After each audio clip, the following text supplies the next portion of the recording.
کہ مولانا بھی پیسوں کے چکر میں پڑ گیا. میں کہتا ہوں ہاں بالکل میں پیسوں کے چکر میں پڑ رہا ہوں اور پیسوں کے پیچھے میں بھاگ رہا ہوں. پیسہ کمانا یہ میرا دھن ہے. اب آپ اپنی نسلوں پہ ذرا ترس کھائیں، اپنے بچوں پہ رحم کریں. اب ان کو یہ زیادہ فقیری میں بادشاہی اور قناعت پسندی والا چیپٹر مت پڑھائیے. اب باقاعدہ انہیں دولت کی اہمیت سکھائیے، انہیں پیسوں کی فضیلت بتائیے، انہیں بتائیے کہ بیٹا زندگی گزارنے کے لیے ان جائیداد و پراپرٹی کی کتنی سخت ضرورت پڑتی ہے. اب انہیں یہ مت بتائیے کہ بیٹا پیر اتنا ہی پھیلانا چاہیے جتنی بڑی چادر ہو. نہیں، یہ سب پرانے خیالات ہیں، پرانی ذہنیت ہے.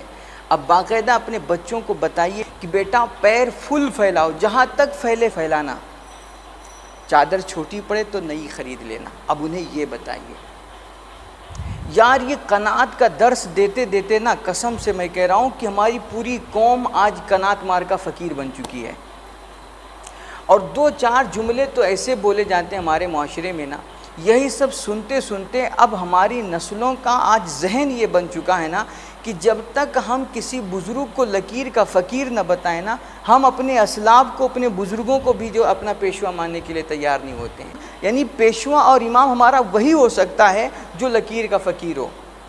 حتیٰ کہ ہم نے اپنے بادشاہوں کو بھی نا تاریخ میں ٹوپی سلنے والا بتا دیا ہے. اب بتائیے پھر یہ قوم کیسے امیر ہوگی؟ پھر بچوں کے اندر پیسے کمانے کا جذبہ کہاں سے پیدا ہوگا؟ بولتے ہیں نا، ہمارے ہاں جملے بولے جاتے ہیں پیسہ تو ہاتھ کا میل ہوتا ہے، اور پیسے سے ہر کام تھوڑی نہ ہوتا ہے، پیسہ ہر مسئلے کا حل تھوڑی نہ ہوتا ہے. میں کہتا ہوں کہ پیسہ ہر مسئلے کا حل تو نہیں ہوتا ہے، لیکن اگر پیسے دولتیں آپ کے پاس ہوں نا تو ہزاروں مسئلے آٹومیٹک حل ہو جایا کرتے ہیں. یہ بھی حقیقت ہے. اور پیسہ ہاتھ کا میل نہیں ہوتا ہے، بلکہ پیسہ کمانے والے جو میلے ہاتھ ہوتے ہیں نا، ان میں ہماری نسلوں کی عظمت چھپی ہوتی ہے، ان میں ہماری ترقی چھپی ہوتی ہے. اور پیسوں سے محبت نہیں خریدی جاتی، یہ بھی میں مانتا ہوں، لیکن اگر پیسے، جائیداد اور بنگلے، گاڑیاں آپ کے پاس ہو نا تو ہزاروں محبتیں ہیلو ہائی کرتی ہوئی نظر آتی ہیں. تو پیسہ بہت ضروری چیز ہے. اب آپ میری بات سن کر کے شاید کہہ رہے ہوں کہ مولانا بھی پیسوں کے چکر میں پڑ گیا. میں کہتا ہوں ہاں بالکل میں پیسوں کے چکر میں پڑ رہا ہوں اور پیسوں کے پیچھے میں بھاگ رہا ہوں. پیسہ کمانا یہ میرا دھن ہے. جانتے ہیں کیوں؟ کیونکہ میرے نبی نے فرمایا اوپر والا ہاتھ نیچے والے ہاتھ سے بہتر ہے. اگر آپ کے پاس پیسہ نہیں، دولت نہیں، جائیداد نہیں، پراپرٹیاں نہیں، اگر آپ لکیر کے فقیر ہیں، خود ہی آپ کوڑی کوڑی کے محتاج ہیں، تو آپ کا ہاتھ کبھی اوپر والا ہاتھ نہیں ہو سکتا. ہمیشہ آپ نیچے والا ہاتھ لے کر کے پھرتے رہیں گے قوم کے سامنے. آپ قوم، خاندان اور اپنی فیملی پر بوجھ بن کر کے زندگی گزاریں گے اگر آپ کے پاس پیسہ نہیں ہے تو. پیسوں کے پیچھے ہم کیوں نہ بھاگیں؟ کیونکہ ہمارا مذہب جو ہے نا، ہمارا اسلام، اس کے 5 ارکان ہیں اور ان میں سے 2 رکن صرف پیسوں پر مشتمل ہیں، حج اور زکوٰۃ. اگر آپ کے پاس پیسے نہیں نا تو نہ کبھی آپ زندگی میں حج کر سکتے ہیں اور نہ کبھی زکوٰۃ دے سکتے ہیں. تو اس لیے پیسوں کے پیچھے ہم بھاگتے ہیں. قرآن نے ہمیں باقاعدہ سکھایا ہے فَإِذَا قُضِيَتِ الصَّلَاةُ فَانتَشِرُوا فِي الْأَرْضِ وَابْتَغُوا مِن فَضْلِ اللَّهِ. اللہ کا فضل تلاش کرو. نماز ختم ہو جائے تو اللہ کی دھرتی میں پھیل جاؤ اور اللہ کا فضل تلاش کرو. اللہ کا فضل پتہ ہے تمہیں کیا ہے جس کو تلاش کرنے کا خدا حکم دے رہا ہے؟ وہ یہی پیسہ ہے، یہی دولت ہے، یہی محنت کی کمائیاں ہیں. پیسہ اللہ کا فضل ہے.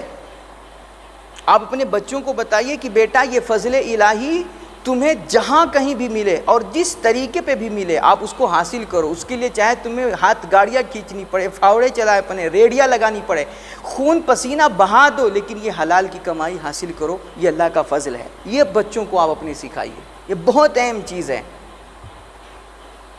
قرآن جو دعا کرنے کو ہمیں تعلیم دیتا ہے نا، اس میں کہہ رہا ہے ربنا آتنا فی الدنیا حسنہ. اے اللہ تو ہمیں دنیا کی بہتری پہلے نصیب فرما. وفی الآخرۃ حسنہ، یہ بعد میں ہے، پہلے دنیا کی بہتری. اگر دنیا بہتر ہے نا تو آپ کی آخرت بہتر ہو جائے گی. تو میرے بھائی آپ پیسوں کی عظمت اپنے بچوں کو بتائیے، ورنہ پیسہ برا کہنے سے تو برا نہیں ہوتا ہے، البتہ آپ کی نسلوں سے روٹھ جایا کرتا ہے. تو آپ پیسے کو برا نہ کہیں بلکہ پیسے کی اہمیت سکھائیں، ان کی عظمت بتائیں کہ پیسہ کتنی اہم چیز ہے. ورنہ یاد رکھیں ایک تلخ حقیقت ہے میرے بھائی کہ زندگی کا سب سے بھاری بوجھ جو ہے نا وہ خالی جیب ہے۔ اگر زندگی میں آپ کی جیب خالی ہے نا تو آپ کا ایک ایک قدم پہاڑ بن جائے گا۔ اس لیے پیسہ کمانا بہت ضروری ہے۔